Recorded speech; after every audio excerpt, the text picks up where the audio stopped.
WhatsApp guys, welcome back once again. आज की कहानी जो हम आपके लिए लेकर आए हैं उसमें सिर्फ आप आज के समय नहीं बल्कि 1000 साल पहले की समय यात्रा करने वाले। तो चलिए शुरू करते हैं। डॉक्टर रिक मार्शल, जो कि ये काफ़ी अच्छे रिसर्चर और साइंटिस्ट भी हैं, वो भी एक इंटरव्यू दे रहे हैं जहां पर पैट्रिक उनसे कुछ सवाल करता है। क्या सच में उन्होंने जो थ्योरीज लोगों को बताई है उसमें समय यात्रा की जा सकती है? तो रिक अपनी बातों को समझाना शुरू करते हैं और बताते हैं कि दुनिया में एक ऐसी जगह है जहां से हम इस संसार के किसी भी कोने में या समय में जा सकते हैं। लेकिन पैट्रिक उसकी इन बातों पर नकार देता है, जो देख रिक थोड़ा भड़क गया और कहा, किसने कहा कि यह गलत है? तो पैट्रिक ने कहा कि स्टीफन हॉकिंग ने। उनका मानना है कि समय यात्रा जैसी कोई चीज़ है ही नहीं। जो इंसान जिस समय में है वो बस उसी समय को जी सकता है। अब इसी को लेकर रिक को आ जाता है गुस्सा और इंटरव्यू के बीच में ही उसकी और पैट्रिक के बीच में हाथापाई हो जाती है, जिसके कई लोग आकर छुड़ाते हैं। पर इस चीज़ को लाखों लोगों ने देख लिया था लाइव, जिससे कि रिक की इमेज पर गहरा प्रभाव पड़ता है और उसे जॉब से निकाल दिया जाता है। जिसके बाद अब वो एक टीचर की जॉब कर रहा है। वो ये काम सालों से करते हुए आ रहा है, पर अभी भी उसे अपनी उस थ्योरी को छोड़ना नहीं है, बल्कि उसी डिवाइस को बनाने में वो लगा हुआ है। तभी उसके पास एक पुरानी असिस्टेंट होली आती है, जो उसके साथ काम करना चाहती है क्योंकि उसे उसकी थ्योरी में शुरू से ही दिलचस्पी है। लेकिन अभी हाल ही में उसे ये फॉसिल पत्थर मिला है जो उनकी थ्योरी को सच साबित कर सकता है, क्योंकि ये दूसरी दुनिया का है। ये देख रिक भी सोच में पड़ गया कि ये कैसे हो गया, पर उसे कुछ कहा नहीं। लेकिन उसके जाने के बाद उसने उस फॉसिल में अपनी लाइटर लगाया, जो कि बड़ी आराम से फिट हो गया। फिर क्या था, वो अपने काम पर लग गया और जब कुछ दिन तक होली को रिक का कोई अता पता नहीं रहता तो वो सीधा उसके घर पहुंच जाती है, जहां वो बड़ी ही बेकार हालत में पड़ा मिला। लेकिन उसने वो मशीन बना ली, जो देखकर वो बहुत ही हैरान हुई। फिर उसने कहा कि चलो हमें एक जगह चलना है। दरअसल वो उसे लेकर टेक्सास के एक बीहड़ में आई थी, जहाँ पर उसे वो फॉसिल पत्थर मिला था। यहाँ एक डेविल केव थी, जो कि कुछ साल पहले एक आदमी ने खोज कर निकाली थी। अभी वहाँ का वो गार्ड वो लोग उसके अंदर घुमाने ले जाता है, तो यहाँ ये दोनों भी जाते। अंदर जाने पर इन्हें सच में एहसास हो जाता है कि ये केव सच में बहुत ही ज़्यादा पुरानी है। रिक अपनी वो मशीन को ऑन करता है, जिसके कुछ ही देर बाद वहाँ पर कुछ हलचल सी महसूस होने लगती है। गार्ड यानी कि जॉन वो कहता है कि मैंने कुछ नहीं किया, ये अपने आप हो रहा है। तब रिक को एहसास होता है कि असल में एक भूकंप आ रहा है। तब इनकी बोट तेजी से आगे की ओर खींचना शुरू हो गई, जिसमें बहुत ही ज़्यादा ये घबरा गए और सोच में पड़ गए कि ये क्या हो रहा है। पर तब तक दोस्तों बहुत देर हो गई, क्योंकि कुछ ही देर बाद ये तीनों एक ऐसी जगह पर जाकर गिरे जहाँ से ये दूसरी दुनिया में पहुँच गए। शायद वो एक टाइम पोर्टल था।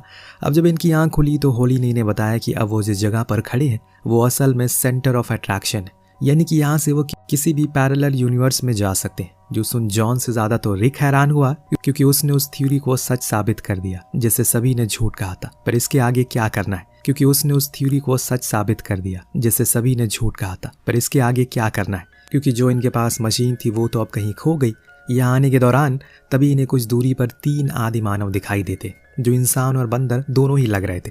अब मॉली हिस्टोरियन थी, उसे एंशिएंट लैंग्वेज बहुत ही अच्छे से आती और उसी की मदद से वो उनसे मदद मांगती है और कहती है कि उन्हें यहाँ से बाहर निकलना है। पर उसके 2 साथी वहाँ से भाग जाते, लेकिन जो तीसरा वाला रहता है वो इनकी मदद करता है और खुद के नाम चाका बताता है। इसके बाद ये तीनों ही उसके पीछे जाने लगते हैं, लेकिन तभी ये सभी एक रेत के गड्ढे में गिर गए, जहाँ चारों ओर हड्डियाँ पड़ी हुई है। अब यहाँ ये कुछ समझ पाते कि तभी एक रस्सी न जाने कहाँ से आती है, इन्हें जकड़ कर टांग देती है। जिसके बाद रिक को एहसास होता है कि वो जिस जगह पर है वो असल में किसी जानवरों का किचन है, और वो जानवर असल में डायनासोर है, जो कि अब उन्हें खाने के लिए उनकी ही ओर आ रहे। पर इसी में इनकी रस्सी टूट जाती है, जिससे शुरू हो गई भागम भाग। सभी जब आगे की ओर भाग रहे थे, पर एक मोड़ पर होली कुछ सबूतों को इकट्ठा करना चाहती है। इसीलिए वो डायनासोर की कुछ फोटोज को क्लिक करती है और फिर वहाँ से आगे बढ़ती है। इन्हें एक नैरो ब्रिज पार करना है, जिसे ये तो आसानी से पार कर लेते हैं, लेकिन वो डायनासोर पार नहीं कर पाते और वहाँ से जाने लगते हैं। जो देख रिक उसका मजाक बनाते हुए कहता है कि इसका दिमाग तो मूंगफली से भी छोटा है, पर शरीर ही बड़ा है बस। जो न जाने दोस्तों कैसे वो डायनासोर समझ लेता और गुस्से में आकर वहाँ से छलांग मारकर इनकी तरफ आ गया। पर इनकी किस्मत अच्छी होती है कि चाका को वहाँ एक गुफा के बारे में पता, जिसके अंदर वो इन्हें लेकर चला जाता है, जिससे कि इनकी जान बच जाती है। लेकिन वहाँ पर इन्हें उस गुफा में 2 लोगों के कंकाल मिलते हैं जो पायरेट हो सकते हैं, और तभी चाका होली को बताता है कि वो असल में अपने कबीले का प्रिंस है। लेकिन उसके कबीले के कुछ लोगों ने कुछ षड्यंत्र रचा और उसे यहाँ रेगिस्तान में मरने के लिए छोड़ दिया। जिसके बाद अब वो ऐसे ही अकेले भटक रहा है। इतनी में जॉन एक बक्सा लेकर आता है, जो उसी गुफा से उसे मिला था। पर रिक फौरन उसे वहीं रखने को कहता है और समझाता है कि यहाँ की किसी भी चीज़ों को छूने की कोशिश मत करना, और यह हमारे समय की नहीं है। उसकी ये बातें सुन जॉन पूछता है कि अगर तुम्हें इतना सब कुछ पता है तो ये बताओ कि वो डायनासोर ने तुम्हारी बात कैसे समझी। इसके जवाब में उसने कहा कि उसे कुछ नहीं पता, उसका दिमाग अखरोट की तरह है। डायनासोर असल में बल बुद्धि होते हैं, इसीलिए इतनी जल्दी मारे गए। पर तभी उनके ऊपर एक बड़ी सी चीज़ आकर गिरती है, जिसको देखने के लिए जब ये बाहर जाते हैं तो इन्हें वहाँ पर एक बड़ा सा अखरोट गिरा पड़ा मिलता है और सामने वही डायनासोर जो सुबह से इनका इंतजार कर रहा है। सुबह होने पर रिक को कुछ अजीब से विजन आते हैं, जैसे कि कोई है जो उन्हें बुला रहा है। वो अभी किसी जेल में बंद है और तभी उन्हें एक रोशनी दिखाई देती है जो कि जंगल के उस पार से आ रही है, जिसे देखकर रिक फौरन उसके पीछे जाता है। तो ये लोग भी वहां जाते हैं, जहां पर इन्हें एक अजीब सी जगह दिखती है, जिसके बीच में एक ग्लास मॉन्यूमेंट था, जिसे छूने पर इनकी आवाज ही चेंज हो जाती है। लेकिन तभी चाका इन्हें अपने आसपास देखने को कहता है, क्योंकि अब इनकी ओर ढेर सारे अजीब से दिखने वाले क्रिएचर बढ़ रहे, जो बहुत ही ज्यादा गुस्से में है। उनसे लड़ने के लिए होली के कांच का टुकड़ा निकालती है, पर तभी वहां उसे कांच के टुकड़े से लाइट रिफ्लेक्ट होती है और उस ग्लास मॉन्यूमेंट में एक गेट खुलता है, जिसके अंदर जाने पर ये सभी बच जाते हैं। लेकिन वहां पर रिक को वही चीज दिखती है जो उसे आज सुबह सपने में देखी थी। दरअसल यहाँ एक एलियन टाइप का आदमी कैद था, जो इन्हें अपना नाम लिजर्ड बताता और कहता है कि मैंने ही तुम्हें वो विजन दिखाया था ताकि तुम यहाँ पर आ सको।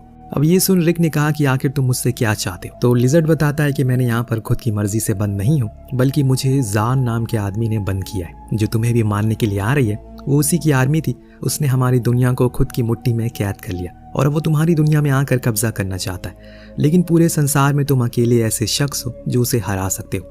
अब ये सुन रिक थोड़ा सोच में पड़ गया कि ये कैसे मुमकिन हो सकता है। तो लिजर्ड ने बताया, मुझे पता है कि तुमने उस फॉसिल पत्थर की मदद से एक एम्पलीफायर डिवाइस बनाया, जो अगर जान के हाथ लग गया तो उसकी मदद से वो किसी भी ब्रह्मांड में जा सकता है, जिसमें सबसे पहले तुम्हारी दुनिया है। इसीलिए अगर अपनी दुनिया को बचाना चाहते हो तो सबसे पहले उस डिवाइस को ढूंढो और फिर मुझे ला कर दे दो। अब ये जानने के बाद रिक तो खुद को किसी सुपर हीरो की तरह समझने लगा, क्योंकि अब उसे पूरे संसार को जो बचाना है। लेकिन उसके दोनों साथी होली और जॉन लिजर्ड की बातों पर यकीन नहीं करते, क्योंकि उन्हें नहीं पता कि वो सच बोल रहा है या फिर झूठ, क्योंकि इससे पहले वो कभी उसे मिले ही नहीं। लेकिन रिक तो अपनी ही धुन में था, उसे अब ब्रह्मांड को जो बचाना है, तो अब वो किसी भी कीमत पर सुनने वाला किसी की नहीं है। इसीलिए उसके दोस्त भी अब उसी के पीछे पीछे जाने लगते हैं। पर इन्हें अगर उस डिवाइस को ढूंढना है तो सबसे पहले इन्हें भी किसी प्रकार से उन डायनासोर से बचना होगा, जिसके लिए रिक एक बहुत ही बेहतरीन प्लान लेकर आया है। उसने अपनी रिसर्च में पाया कि डायनासोर अपने टॉयलेट की स्मेल से बहुत दूर भागते, और इसीलिए उसने खुद के ऊपर एक कैन टॉयलेट उलट लिया, वो भी डायनासोर का। पर इससे उसकी आंखों में खूब जलन हुई। इसके बाद वो ठीक हो गया। ऐसा उसने औरों को भी करने को कहा, लेकिन किसी को उसकी इस थ्योरी पर कतई भरोसा नहीं था। सभी ऐसे ही बाहर आ गए तो वहां से पहुंचे एक ऐसी जगह पर जहां अगर कोई भी किसी पैरेलल यूनिवर्स से चीज खोती है तो यहाँ पर आकर गिरती है। इन्हें लगता है कि यहाँ पर इनका वो डिवाइस भी आया होगा, लेकिन इससे पहले एक पोर्टल खुलता है जिसमें से आइसक्रीम स्टॉल आकर गिरी। उसके अंदर बैठा हुआ आदमी को कुछ पता नहीं है कि असल में वो वहां पर कैसे आ गया। इतने में जॉन आइसक्रीम खाने चला जाता है, लेकिन रिक उसे मना करता है, क्योंकि उसके जाने से पहले वहां पर कुछ मेहमान आ गए जो आइसक्रीम से ज्यादा उस आदमी के शौकीन थे, यानी कि वो डायनासोर के बच्चे जो उस इंसान के हाथ पैर सब नोच ले जाते।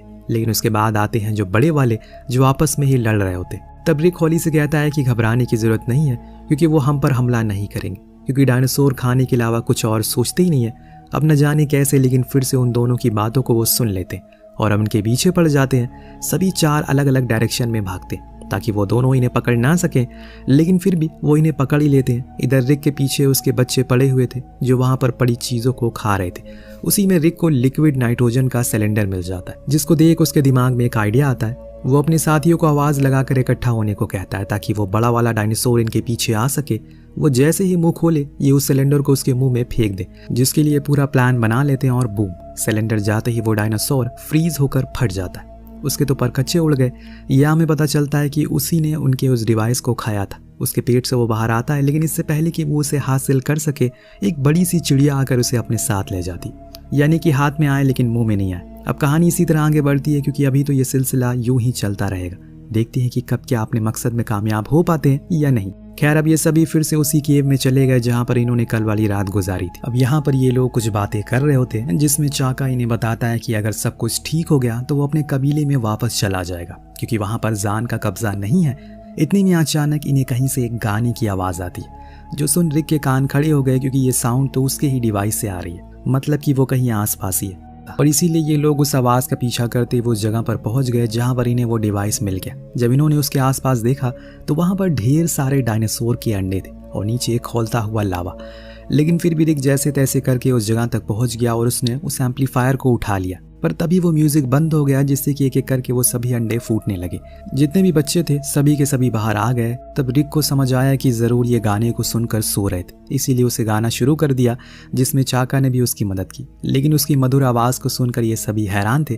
पर जैसे ही इन्हें वो डिवाइस मिल जाता जिसे पाकर ये काफी खुश थे। इस दौरान चाका उन्हें एक बढ़िया सा फल ला कर देता है, जिसे खाकर ये तीनों नशे में खो जाते। पर वहाँ होली को फिर से वही ग्लास मॉन्यूमेंट दिखता है, जिसके अंदर जाने पर उसे चारों ओर बस खंडर ही दिखाई देता है। तभी उसे खुद के सामने एक होलोग्राम दिखाई देता है, जिसमें यह शो हो रहा था कि लिजर्ट ने जान को मार दिया। यानी कि जो वो सोच रही थी वो सच था, लिजर्ट ही असली धोखेबाज निकला। वो ही उसकी दुनिया पर कब्जा करना चाह रहा है, इसीलिए जान ने उसे यहाँ पर कैद कर दिया। जो देख वो वहाँ से भागने लगी, लेकिन इतने में ही लिजर्ट के लोग आकर उसे पकड़ लेते। पर यहाँ उसके साथियों को कुछ भी अता पता नहीं है, वो तो मजे में खाना खा रहे हैं। लेकिन जब इन्हें अगले दिन होश आता है तो कहीं भी होली नजर नहीं आती। इन्हें एहसास होता है कि कुछ तो गड़बड़ है, और ये भी उसी मॉन्यूमेंट के अंदर घुसते हैं जहाँ पर इन्हें होली उबलते हुए लावा के ऊपर टंगी हुई दिखाई देती है। तभी इन्हें लिजर्ट भी दिख जाता है, जिससे कि रिक को सब कुछ समझ आ गया। जो कुछ भी अभी तक हुआ उसने उसके साथ धोखा दिया। असल में सच्चाई उसके एकदम पलट थी। रिक सबसे पहले तो किसी भी हाल में होली को बचाता है, जिसके बाद वो वहां पर खड़े लिजर्ट के आदमियों को मारता है। उसी की बहादुरी को देखकर होली उसे किस कर लेती है, लेकिन तभी इन्हें पता लगता है कि लिजर्ट ने चाका को बंदी बना लिया और अब उसके पास वो डिवाइस है जिसकी मदद से वो कहीं भी ट्रैवल कर सकता है। रिक उससे वो छीनने की कोशिश करता है, लेकिन कर नहीं पाता, क्योंकि उसके जाने के कुछ ही देर बाद वो बड़ा वाला डायनासोर वहां आ जाता है, जो इन पर हमला करने ही वाला होता है कि तभी रिक एक रॉड लेकर उसे लड़ने के लिए जाता, पर गलती से वो उसी के मुंह में चला गया, जिसको खाते हुए वो डायनासोर आराम से वहां से निकल गया। उसके बाद हम देखते हैं कि लिजर्ट ने अपनी पूरी फौज बनाई है। तो पहले तो वो होली को बंदी बना लेता है, पर अब जॉन और चाका लड़ने का फैसला करते हैं, क्योंकि ऐसे हाथ पर हाथ रखे हुए कुछ हो नहीं सकता। लेकिन तभी वहां पर रिक उस डायनासोर की सवारी करते हुए आता है। उसको जिंदा हुआ देखकर सभी हैरान थे। उसने बताया कि वो जानवरों से बात कर सकता है। यही वजह है कि वो अब इस डायनासोर का काफी अच्छा दोस्त बन गया, जो कि पूरी आर्मी को खत्म कर डालता है। इसके बाद तो ये लोग उस प्रिजन में जाते हैं जहाँ पर लिजर्ट ने अपना काम शुरू कर दिया था। पर जॉन उसे पकड़कर बहुत मारता और फिर उसी डिवाइस से अपनी दुनिया का पोर्टल खोल लेता।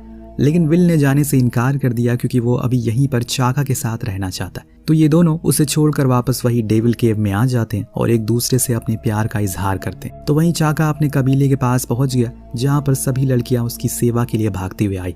लेकिन जब उन्होंने जॉन को देखा तो उसकी ओर भाग गई। यानी कि अब यहाँ पर भी रेसिज्म आ गया। खैर, अब डॉक्टर रिक फिर से अपनी थ्योरी के लिए मशहूर हो गए। इस बारी उनके पास कुछ पक्के सबूत भी थे और इसीलिए वो फिर से पैट्रिक के पास पहुंचते हैं और सभी के सामने उसकी बहुत बेइज्जती करते हैं, जैसे उसने उसकी की थी। इसी के साथ ये कहानी यहीं पर खत्म हो जाती है। वेल, आपको क्या लगता है कि क्या टाइम ट्रैवल करना पॉसिबल हो सकता है? क्या हम किसी भी समय में जा सकते हैं, या फिर हम भविष्य काल में या फिर भूतकाल में जा सकते हैं? नीचे कमेंट करके जरूर बताएगा। मिलते हैं अगली वीडियो में। Thank you so much watching. Peace out.